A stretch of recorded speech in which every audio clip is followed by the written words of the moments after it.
Hey guys, tonight we start a story that's been lurking in the shadows of my life for years.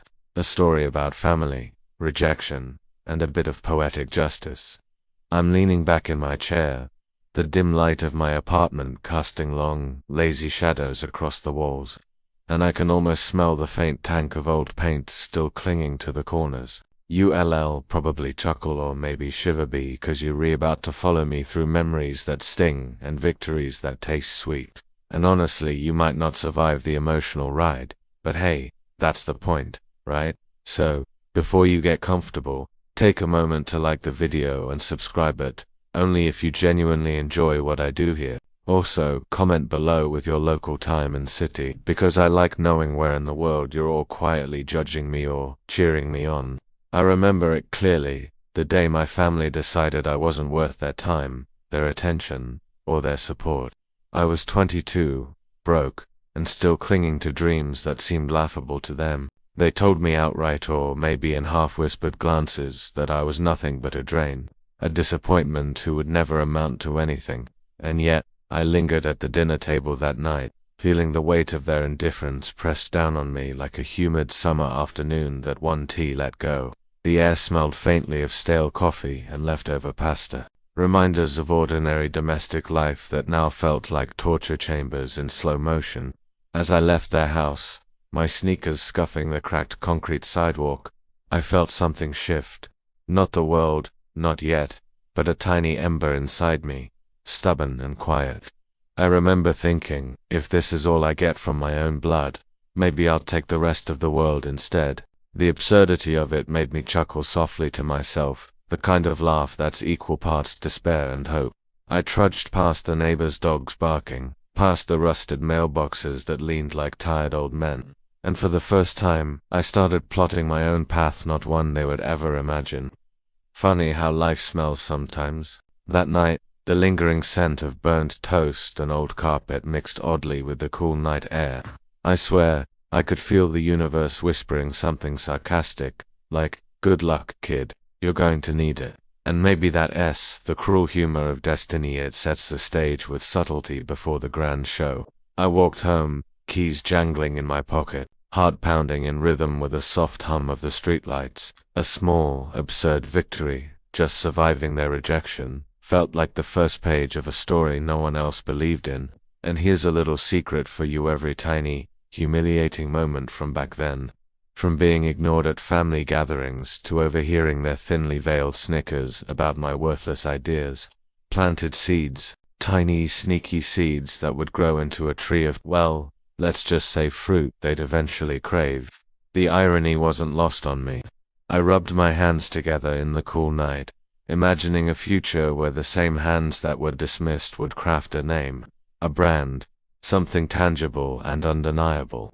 Some historians still debate whether early rejection truly shapes ambition, or if it's merely coincidence that some of the most successful people are fueled by the sting of indifference. I, apparently, was part of that ongoing argument. Now, dim the lights, maybe turn on a fan for that soft background hum, and let's ease into tonight's journey together. The night air curls around me like a familiar blanket, and I know this story isn't going to be polite. You're going to smell, feel, and almost taste each memory with me, from the sting of loss to the faint thrill of early victories. And somewhere in the mix, between the laughter and the quiet moments of doubt, you might just feel the odd comfort of knowing someone else has been there standing alone, plotting quietly, and waiting for their moment. The first hint of change came quietly, almost sneaking up on me, while I was still pretending to be invisible to the world. I landed a small contract, something laughably modest, really, just enough to make rent without begging anyone for spare change. The office smelled faintly of roasted coffee beans, printer ink, and ambition clashing with exhaustion.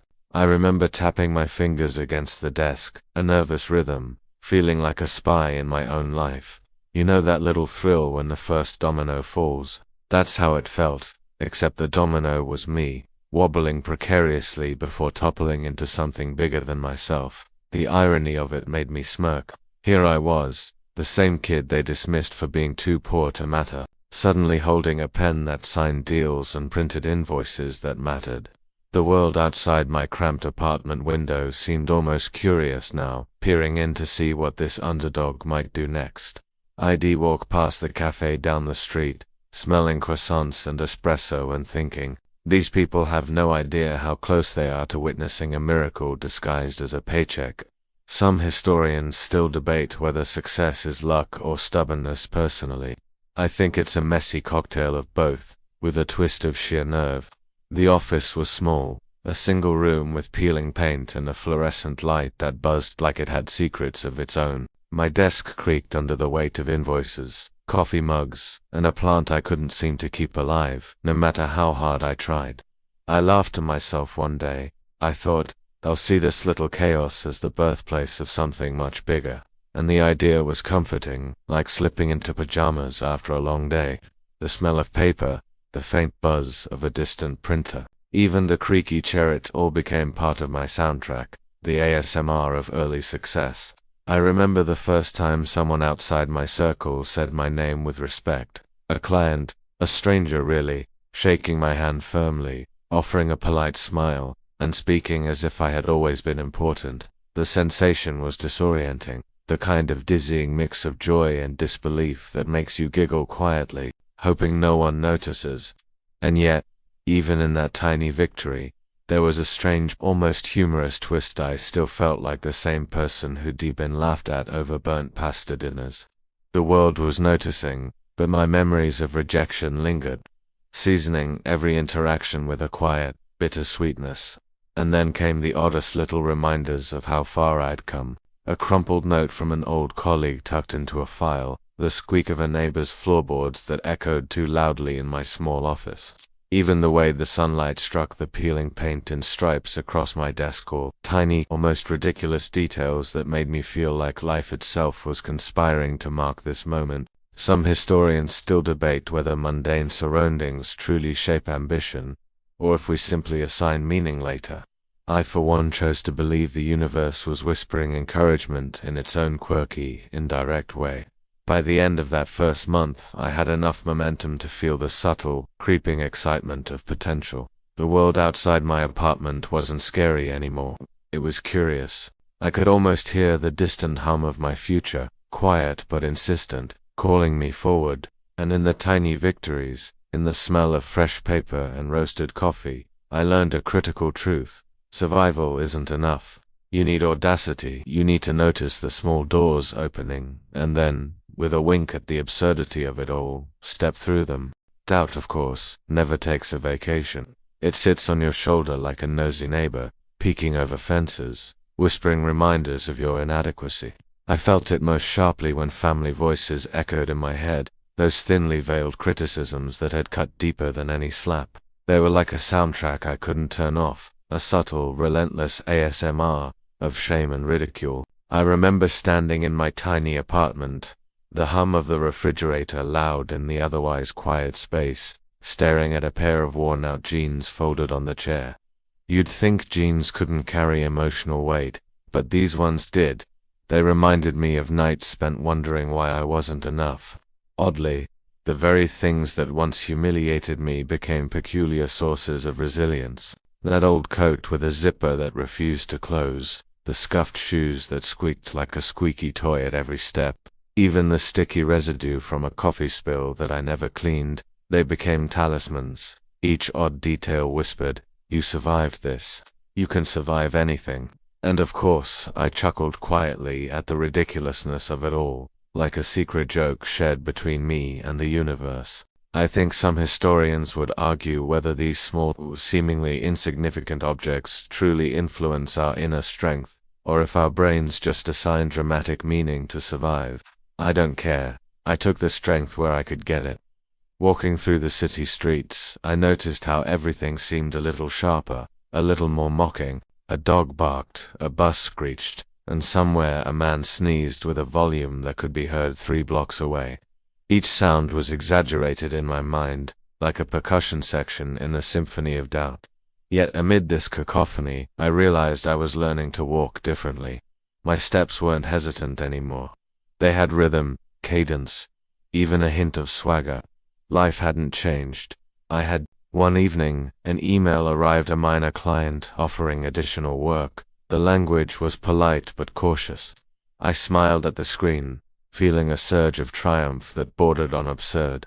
I whispered to myself, "Look at me, proving them all wrong one small invoice at a time." I could almost hear the echoes of their judgment bouncing back as fuel, turning criticism into momentum. Some historians still debate whether vindication or self-belief drives success. I now knew it was both, mixed with a generous dollop of stubbornness. That night, I sat on the fire escape, dangling my legs over the edge, city lights flickering below. The scent of roasted nuts from a street vendor mingled with a faint exhaust from cars, and I felt simultaneously absurd and profound. I laughed quietly. There's something almost comical about surviving life's cruelty, yet feeling triumphant over things most people wouldn't even notice. And I realized, resilience has a texture. It's the worn denim, the creaking floorboards, the squeak of shoes that once embarrassed you. It's the little absurdities that, over time, remind you that no amount of mockery can unmake you. By the time I went inside, the city hummed a lullaby. My apartment, with its peeling paint, buzzing fridge, and awkwardly placed furniture, felt more like a fortress than ever. I lay down, letting the ordinary smells and sounds wrap around me, and understood that even amidst doubt, growth has a gentle rhythm. You don't always notice it in the moment, but the world and your heart adjusts quietly, preparing for the stage that has yet to arrive. Then came the pivot, the moment when something utterly unexpected became the hinge on which my future swung. I had been tinkering with a product, one that seemed ridiculous even to me at first. The prototype was a strange mix of old-school charm and modern convenience, something that made my colleagues stare as if I'd grown a second head overnight. The air in the office carried that familiar combination of printer ink, coffee, and the faint metallic tang of ambition. I laughed softly to myself, because really, you have to embrace the absurd if you want to survive it. The first trial was a mess. Buttons didn't click properly, labels were crooked, and at one point, I swear the whole thing smelt faintly of burnt toast. Yet, despite the chaos, something clicked. Literally, a client tried it, and while their eyes widened in a way that made my heart leap, I felt a peculiar thrill, like discovering a secret passage in a building you've walked past 1,000 times. Some historians still debate whether innovation is born from genius or sheer accident. That night, I was living proof that the line is often hilariously blurred. I remember walking around the office that evening, the fluorescent lights flickering and the hum of the air conditioning sounding like applause in my ears. I felt like a magician revealing the trick no one expected. Even my old squeaky chair seemed to bow in recognition. It was odd and ridiculous, and maybe that's what made it perfect. The pivot didn't just change the product, it shifted my perspective, turning uncertainty into possibility. The world outside my small window seemed almost intrigued. Street lights cast long lazy shadows across the sidewalks, and somewhere a car alarm screeched its complaints. I smiled at the absurd symphony and thought, if this is the soundtrack of change, I can live with it. Each detail, the flickering lights, the hum of electronics, the odd mix of burnt toast and printer ink was a reminder that life's turning points are rarely graceful. Sometimes, they're hilariously messy. By the end of the week, word began to spread. A small, almost invisible ripple that started in the quiet corners of social media and local buzz became a faint tide of interest. My quirky product was gaining attention, and I could almost hear the silent whispers of those who had once dismissed me. Some historians still debate how early recognition affects long-term success, but I knew one thing for sure: momentum, once it starts, is devilishly hard to stop. That night, I walked home through streets alive with the faint aroma of street food and distant exhaust fumes. I chuckled quietly, thinking of my family, thinking of the sneers and the dismissals. They had no idea this pivot was happening, no clue that the world I was slowly building would one day demand attention. Even as doubt lingered in corners, the pivot had planted a seed, a tiny, audacious spark that promised more. I settled in at my apartment, leaning back against the peeling walls, and let the hum of the city lull me. The night felt soft, but charged, like a calm before a storm of recognition. I knew, deep down, that the pivot was on just about a product hit, was about proving to myself that even in chaos, in the most absurd circumstances, I could find a way to turn failure into opportunity. And as I closed my eyes, I let that quiet thrill wash over me, preparing me for the next stage of this oddly satisfying, slightly ridiculous journey. Recognition arrived slowly at first, like a hesitant tide licking the edges of a beach. The first time I saw a line of people outside a tiny pop-up store carrying my product, I froze mid-step, the air thick with the aroma of fresh paper bags, roasted coffee from a nearby cafe, and just a hint of plastic from the packaging. It was surreal, my creation, the one my family had ignored, being held, examined, and cherished by strangers. I laughed softly to myself, because, honestly, who would have thought that the kid they called useless would someday be the reason people queued on a chilly morning? Some historians still debate when fame truly begins, at the first whisper, or the first long line, and I was standing right in that murky middle. I wandered among the crowd, keeping a careful distance. People laughed, chatted, occasionally lifting their purchases to compare notes, and I felt an odd mix of pride and amusement. Each smile at my product felt like a quiet slap in the face to those who doubted me. A subtle, polite revenge served with a paper bag and a receipt. Odd details caught my attention. A child tugging at a parent's sleeve, someone adjusting their scarf nervously, a man sipping coffee while scrolling on his phone. Mundane, yes, but woven into a tableau of my small victory. The sensations were dizzying. My pulse quickened with a thrill I hadn't experienced in years. The smell of new products mingled with the street's usual undertones, the slight chill in the air brushing against my skin. And yet, even amid the triumph, there was a quiet hum of disbelief. Was this really happening? Was the world really paying attention to me now? Some historians still debate whether early recognition shapes character or simply amplifies pre-existing traits. I felt both happening at once, pride, tinged with the ghostly echoes of past humiliation. I stepped back, letting a group of customers pass. Their voices merged into a soft, indistinct murmur, and for the first time, I noticed how odd it felt to be observed, not as a struggling nobody, but as someone who had created something that mattered. My heart swelled, and I could almost hear the faint, sarcastic applause of the universe. Life, I realized, has a wicked sense of humor. It takes your smallest failures, mixes them with your stubbornness, and eventually hands you a moment like this, wrapped in the mundane yet extraordinary fabric of everyday life. Later, as I walked home, the streets seemed different. Even the flickering neon signs and the hum of passing cars carried a new weight. Each step echoed with possibilities I hadn't dared imagine weeks ago. I passed a bakery, inhaled the scent of bread still warm from the oven, and smiled quietly. Success, I thought, is funny. It doesn't roar. It sneaks in, smelling faintly of coffee and paper, making you notice odd little details that feel both comforting and absurd. By the time I reached my apartment, exhaustion and exhilaration mingled. I leaned back against the wall, listening to the faint buzz of the street below and the gentle hum of my refrigerator. The memory of my family's dismissal lingered, sharper now against the backdrop of this tiny triumph. Some historians still debate whether the satisfaction of proving naysayers wrong is sweeter than quiet success. I let myself savor both, because tonight, I had earned a strange, satisfying kind of justice, one measured not in confrontation, but in lines, receipts, and quiet smiles. The first glimpse of my family in the crowd was subtle, like a shadow brushing past a window, unnoticed until you squint. I was arranging a display, double-checking labels, and there they were, peeking through the glass, hesitant, awkward, and undeniably curious. My heart skipped, not with joy, but with a strange, measured amusement. The irony was thick, almost comical. The same people who had dismissed me as insignificant were now quietly inspecting my work, the very thing I had poured myself into. I smiled faintly, feeling the familiar hum of vindication tickle my senses.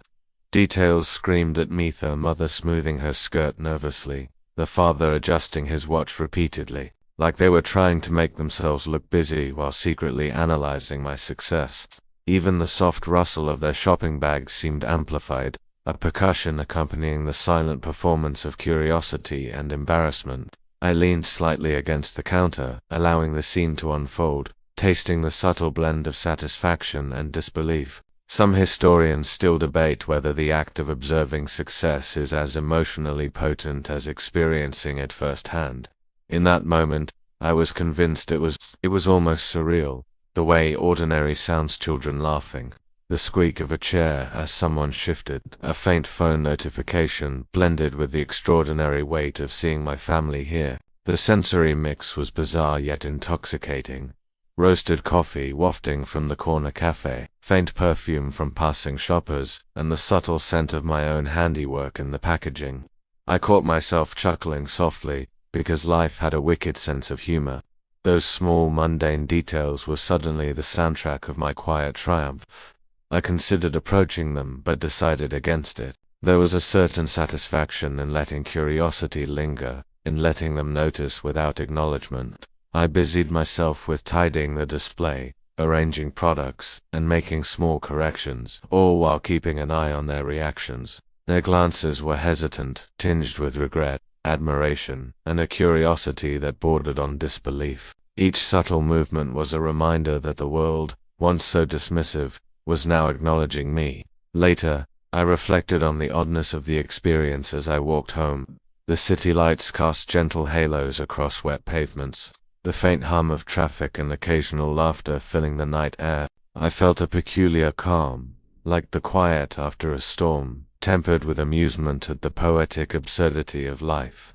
Some historians still debate whether human satisfaction stems more from personal achievement or from the recognition of former detractors.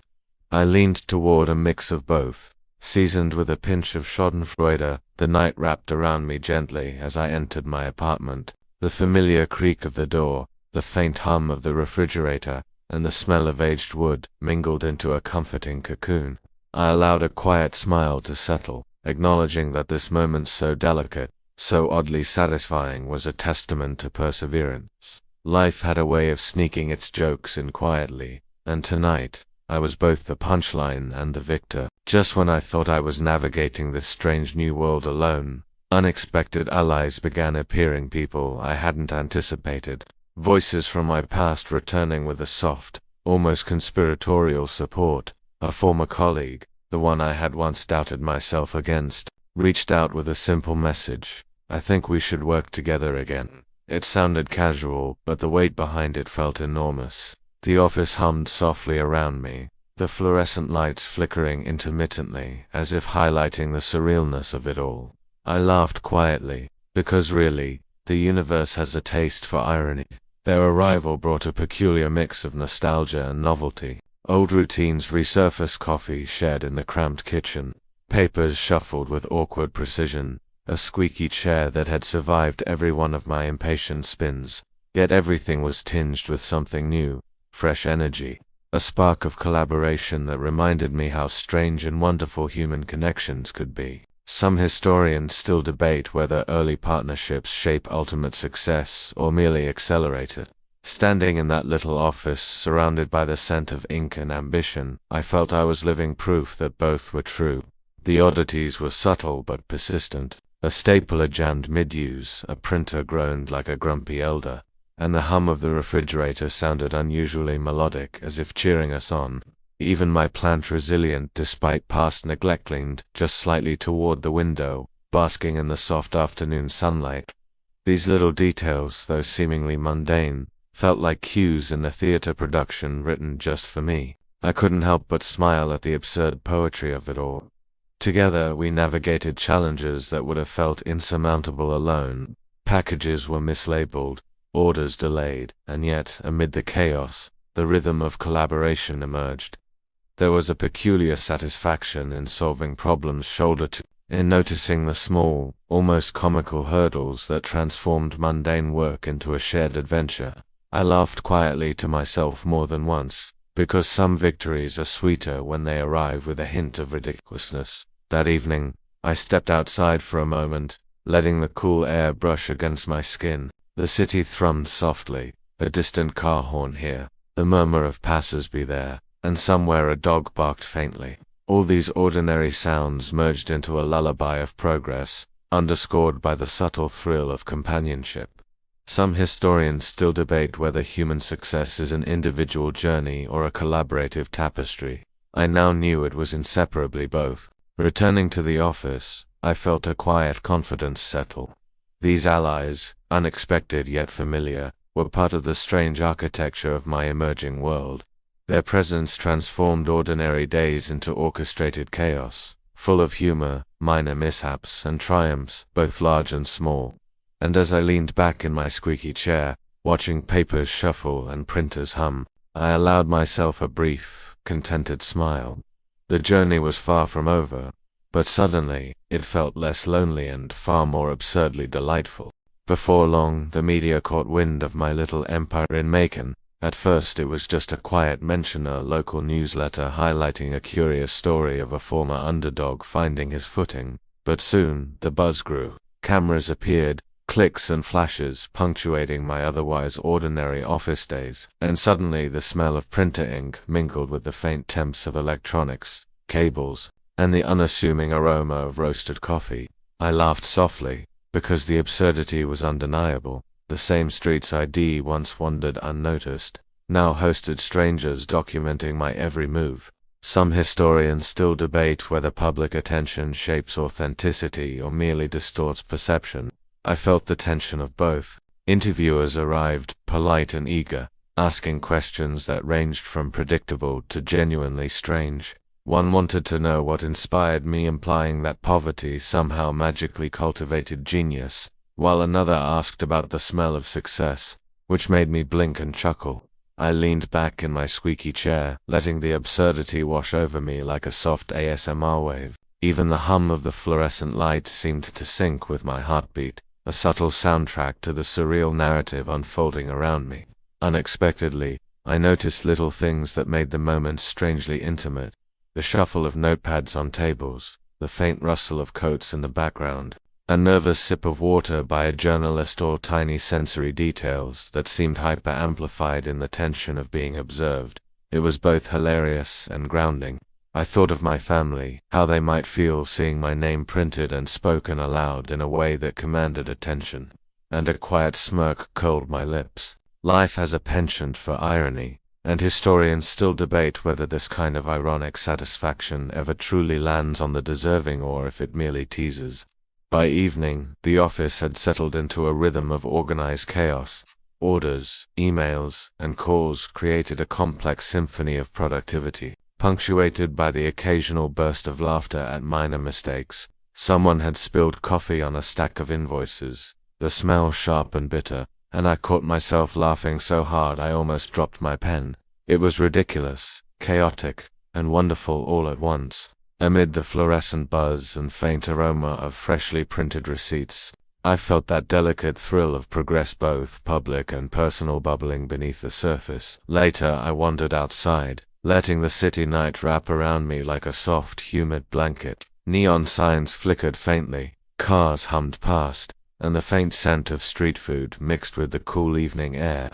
All these sensory cues reminded me how far I had come. How small victories, oddly scented and punctuated by human quirks, accumulated into something greater than I had imagined.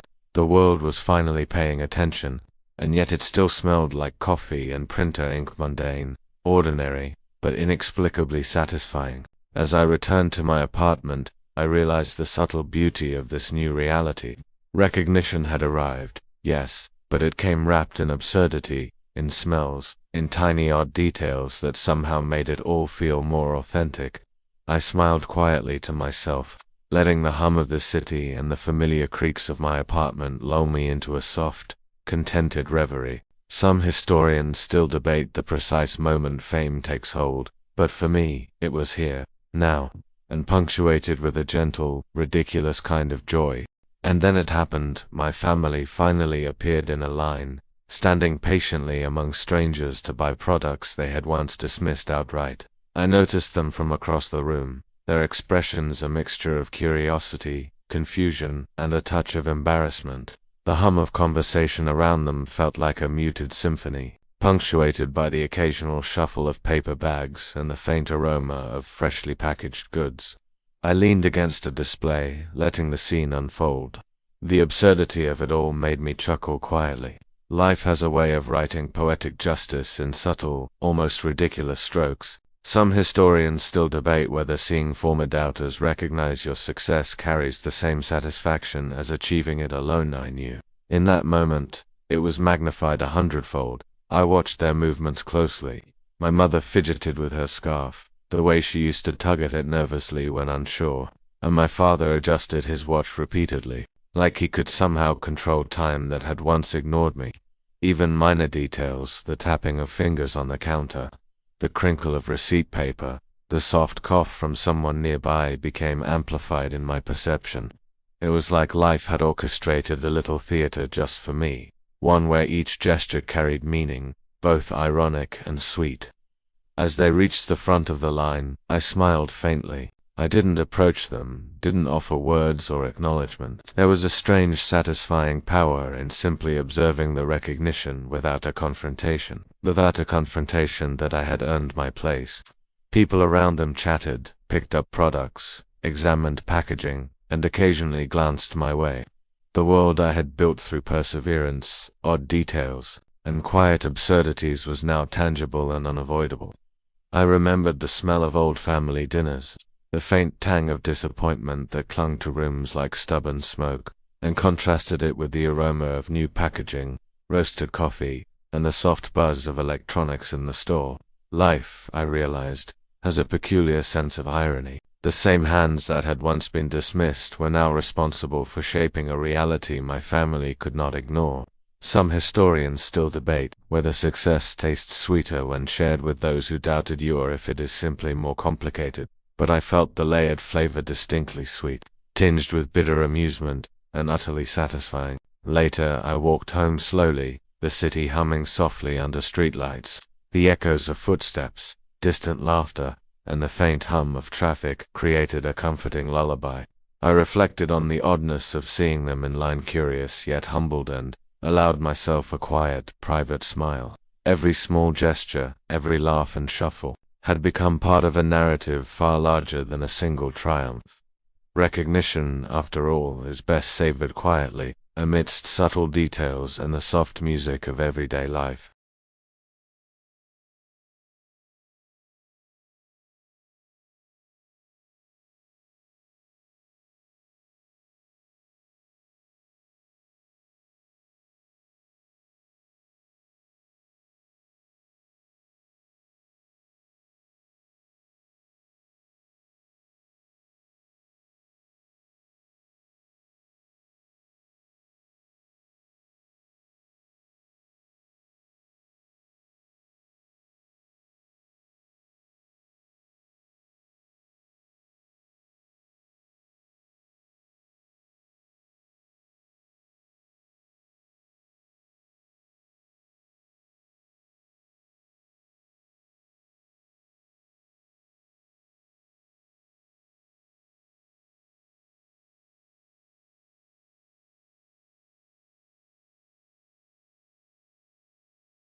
Expansion hit like a tidal wave I hadn't fully anticipated.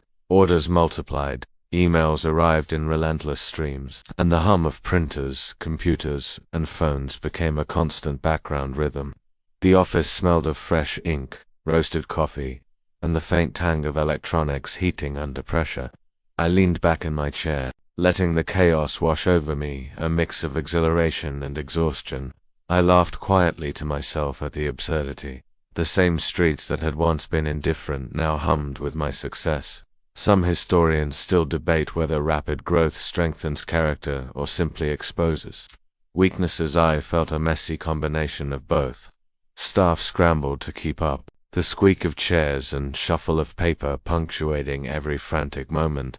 Packages piled up, labels stuck crookedly, and the occasional coffee spill reminded me that even success carries its own slapstick charm. I found amusement in these small disasters. The little absurdities that had always seemed like obstacles suddenly transformed into a humorous rhythm of daily life. It was chaotic, yes, but there was a peculiar beauty in the organized frenzy of creation. I walked through the office, inhaling the mix of new paint, printer, toner, and coffee, and smiled faintly. Each detail, the faint squeak of a rolling chair, the smell of cardboard, even the gentle whir of a photocopier was part of a symphony that marked growth. I caught myself reflecting on my early days, the worn jeans, the empty fridge, the mocking laughter of family, and realized how each tiny humiliation had been woven into this moment. Some historians still debate whether adversity is essential to achievement. I was living proof that it can at least teach patience and a sense of humor.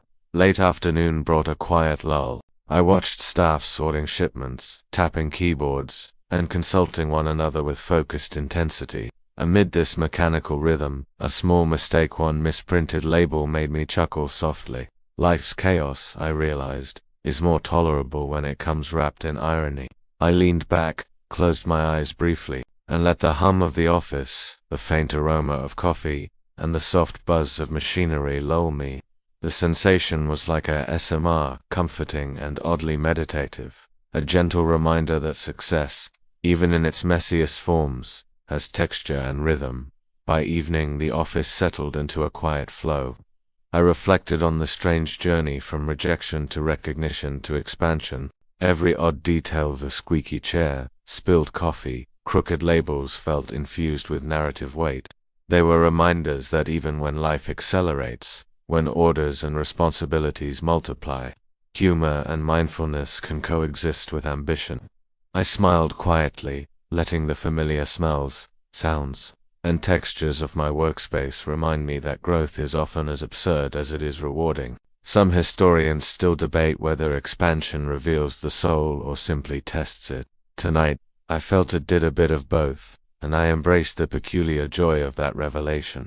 Amid the chaos of expansion, I found a quiet, mischievous way to settle old scores.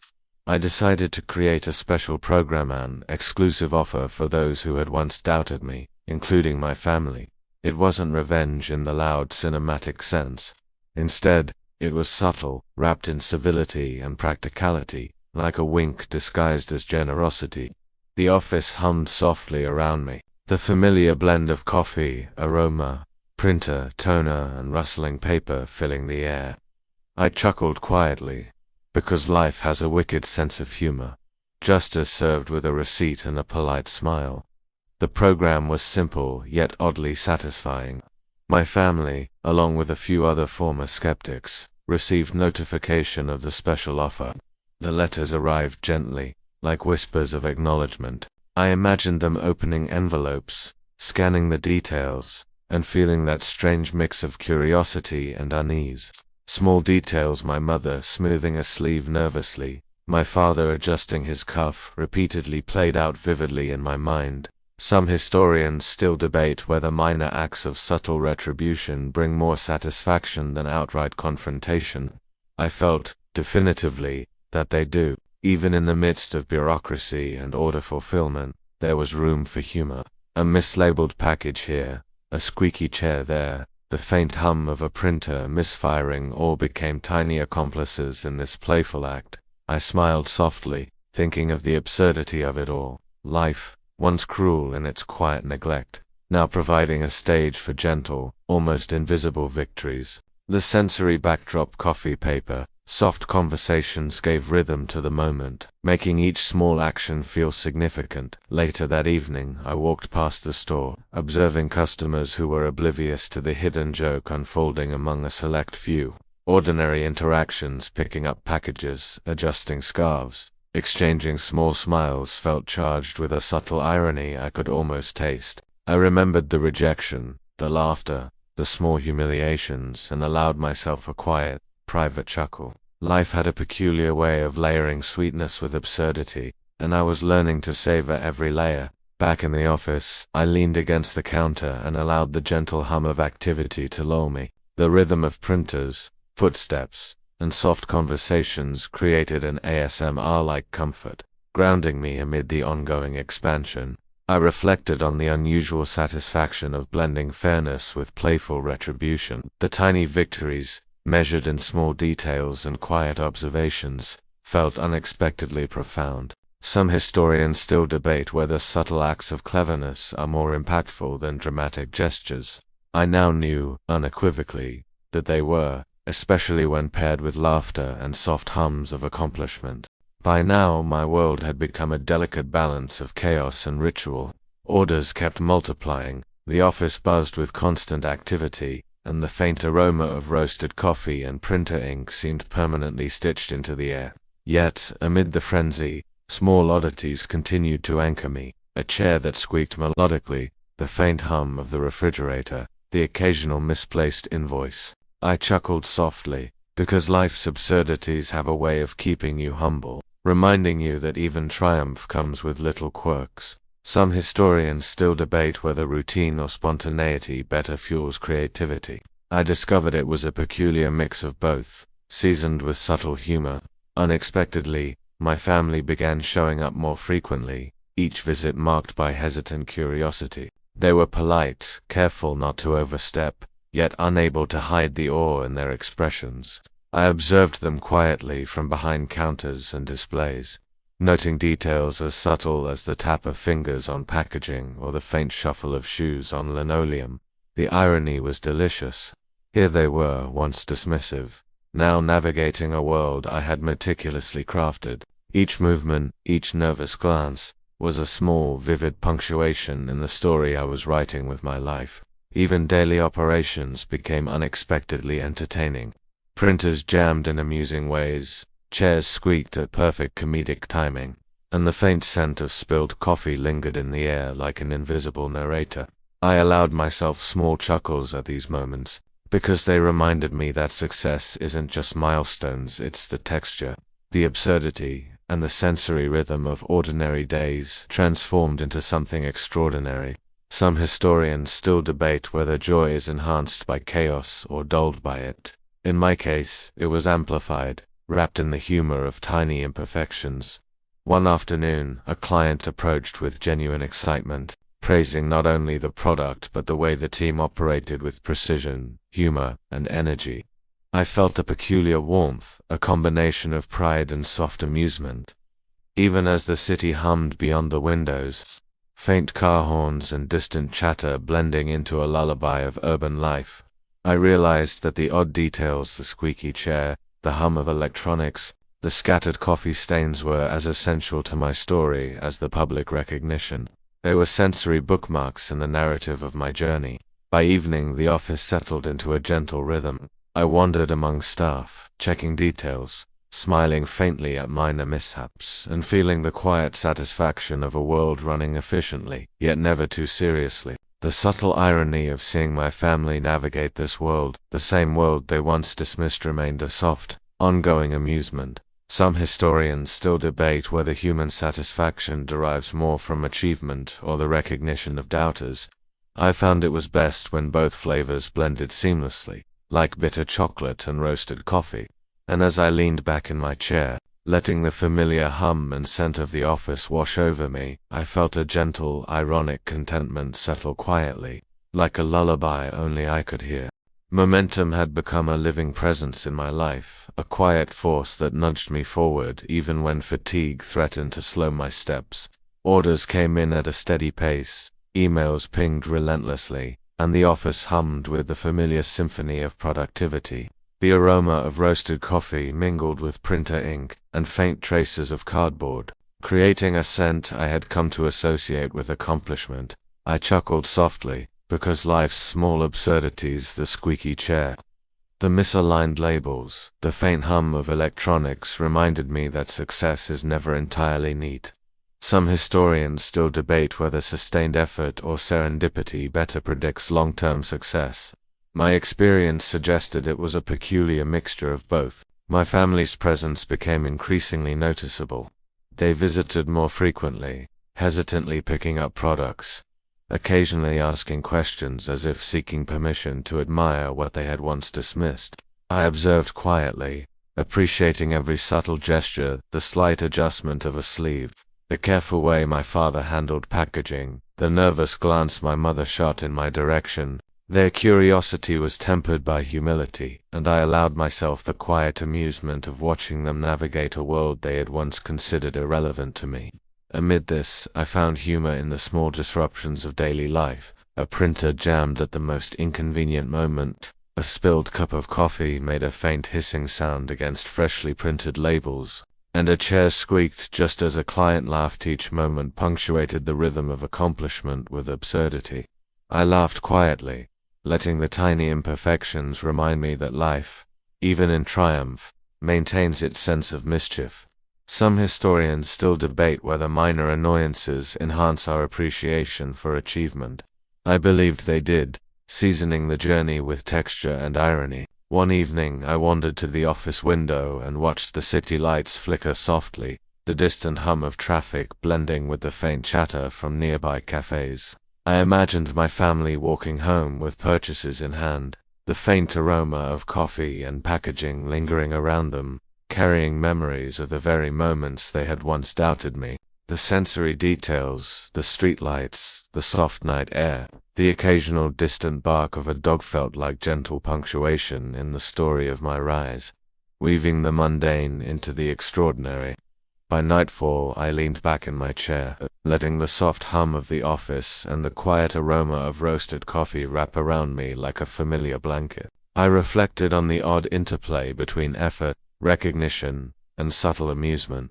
Each small sound, smell, and visual cue, hum of printers, squeak of chairs, scattered papers had become markers of progress, a sensory reminder that the path from dismissal to acknowledgement was as absurd as it was satisfying.